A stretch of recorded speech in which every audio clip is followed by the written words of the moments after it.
Patay ang driver sa motorsiklo matapos nabungguan sang kasugata nga salakyan sang tinilikdan nga Pebrero 2, 2024 sa Sitio Dulunan, Barangay Tansa Norte, Panay Capiz. Ginkilalang driver sa motorsiklo nga si Rodolfo Aragon, 56 anyos, residente sang Insornaldo Village, Roa City. Samtang ang driver naman sang salakyan among si Danilo Ditao, 65 anyos, kag residente sang poblasyon Ilea, Panay. Suno sa Panay Municipal Police Station, naglapaw sa iyang linyang driver sang salakyan. Rason nga nabungguan sining kasugata nga motorsiklo. Bangod sa impact sang pagkabunggo, nagkayaon sa karsada si Aragon, samtang ang salakyan nga ginamanehon ni Ditao ang nagbunggo pa sa isa ka streetlight. Ginpadangat sa separadong ospital si Aragon kag Ditao bangod sa mga pilas nga naangkon, apang ginbawian sang kabuhi sa ospital ang biktima. Ini nga balita ginadulong sa Power Trio, DTX 500, may TC kag D3 Bayo. Ini si K5 Roldan Bisana Villarreal para sa kampyon nga balita,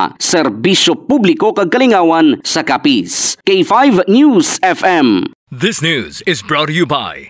Are you experiencing body weakness? Do you have delayed wound healing? Do you feel hungry all the time? You may have diabetes. A powerful duo to help diabetic. Natural way of lowering blood sugar level. Clinica DTX 500 is a powerful duo that combines of Ampalaya extract and the sugarcane extract. Clinica DTX 500 stimulates the production of insulin, enhance conversion to energy,